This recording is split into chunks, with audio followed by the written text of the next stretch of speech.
Hola chicos, ¿cómo están? Antes de la clase del parcial quería comentarles un poco lo que me quedó interrumpido por la conectividad sobre organismos genéticamente modificados.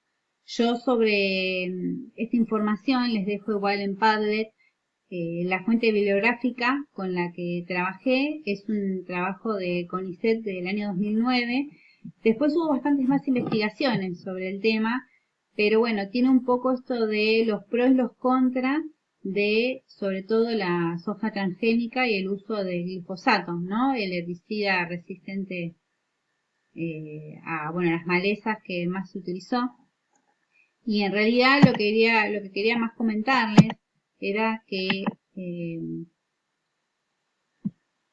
cuando nosotros hablamos de soja transgénica, en realidad a veces uno tiene una opinión sobre el efecto en lo que nos puede causar a nosotros, el efecto que le puede provocar al ambiente, el efecto que provocan los alimentos y vamos a ver un poco cada uno de estos temas. Sobre todo, la primera parte vamos a trabajar la parte de la evidencia científica sobre el producto que tenemos para luego el consumo. ¿Y con esto qué quiere decir? Que en realidad el alimento que uno obtiene como producto de los organismos genéticamente modificados, ¿no? Por ejemplo, la soja transgénica, así como otros que estuvimos viendo en la clase, ¿no? El maíz, BT, en realidad son igual de adecuados para consumir que los otros productos que nosotros consumimos. Nosotros en la carrera no vemos mucho sobre la parte genética, pero el cruzamiento que se hace para mejorar las especies que consumimos, tanto vegetales como animales, se realiza, con cruzamiento genético, lo que es el crossing over, capaz que se acuerdan de eso, la hibridación, y en realidad esto lo que se hace es, cruzar especies, ¿no? Para mejorarlas genéticamente. Lo que sí hay que considerar es que los hijos que uno obtiene no siempre van a ser igual a los padres con los que uno los generó. ¿Y a qué voy con esto? Los organismos genéticamente modificados, como los productos que uno compra en forma convencional en las verdulerías, ¿no? O en lo que es la parte de granja animal, por ejemplo, la producción que hace INTA de pollos, por ejemplo, parrilleros, así como, por ejemplo, si yo les digo una variabilidad de tomate que uno compra en una verdulería, tiene que tener en cuenta de dónde es que vino.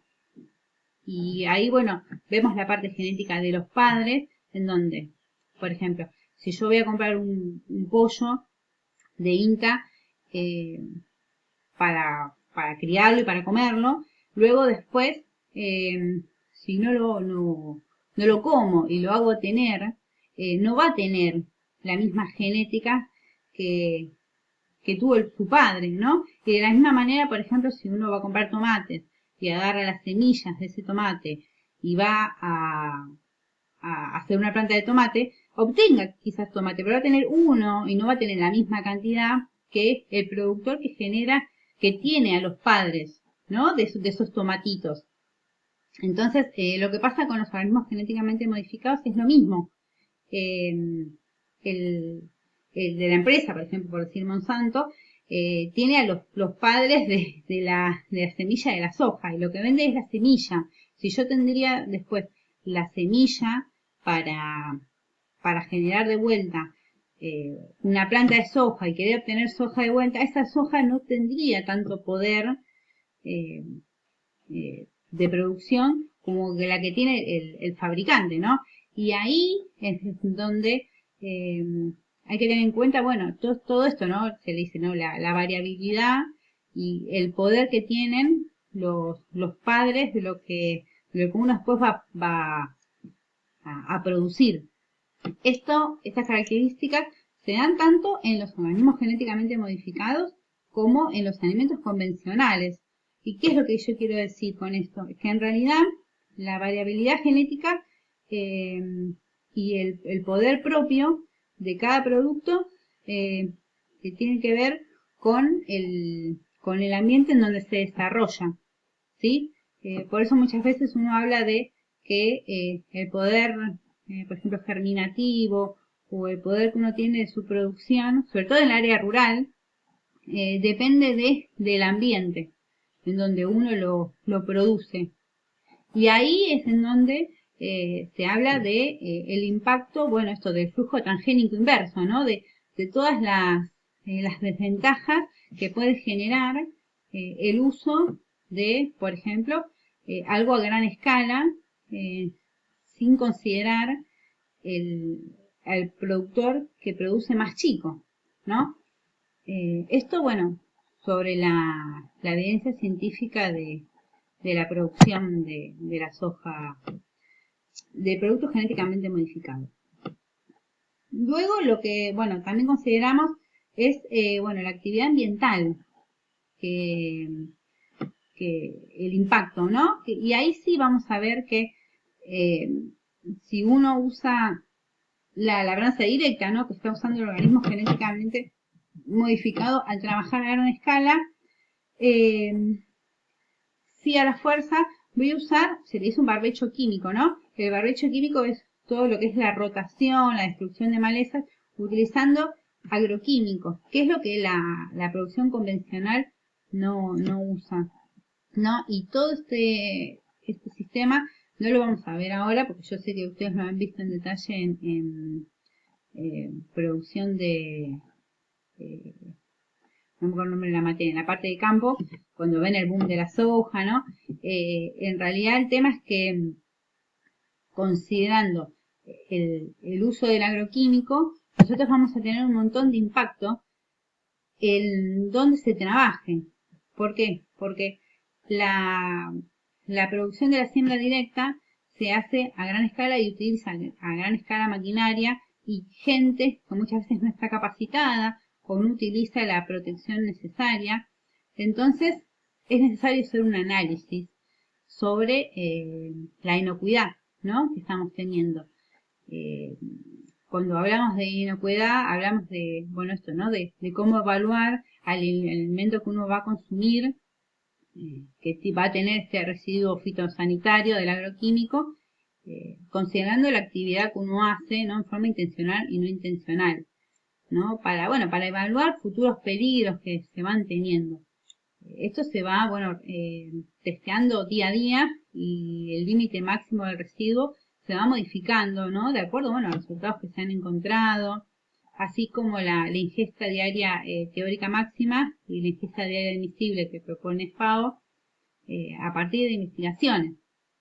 Yo les quiero dejar acá, bueno, los valores que nosotros mantenemos en nuestro país, lo reglamenta SENASA, y el valor que mantiene el códex. El códex es un poco más admisible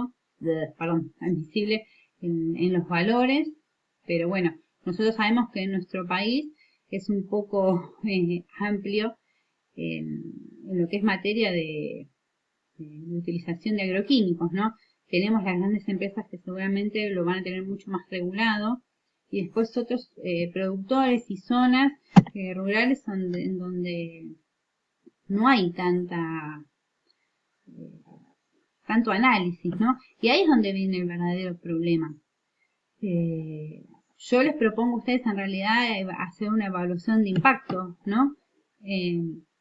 Considerando sobre todo, bueno, esto que habíamos hablado antes. Por un lado, tener en cuenta que la producción del alimento transgénico no tendría diferencias nutricionales con respecto a uno convencional, siempre que utilicemos a los padres, ¿no?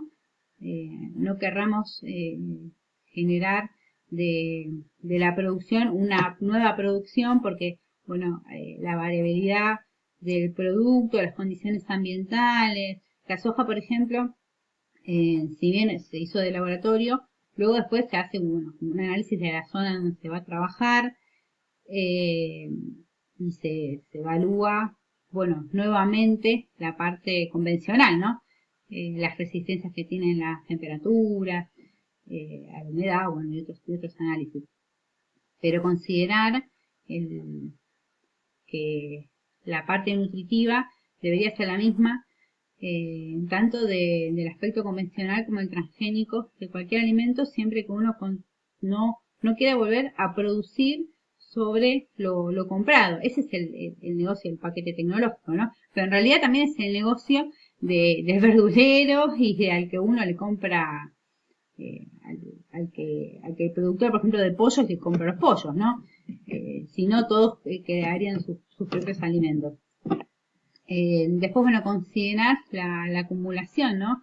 Del herbicida, este poder de resistencia que desarrollan las malezas y cada vez su uso, sobre todo porque piensen que todos los herbicidas, luego cuando está la época de fluvial, ¿no? La época de lluvias, todo esto va a las tierras y en realidad nosotros, los que vivimos en el conurbano, ¿no? Y en las grandes ciudades no lo vemos, pero todas estas aguas de riego corren sobre las calles rurales, ¿no? Aguas donde después luego van a decantar y van a filtrar.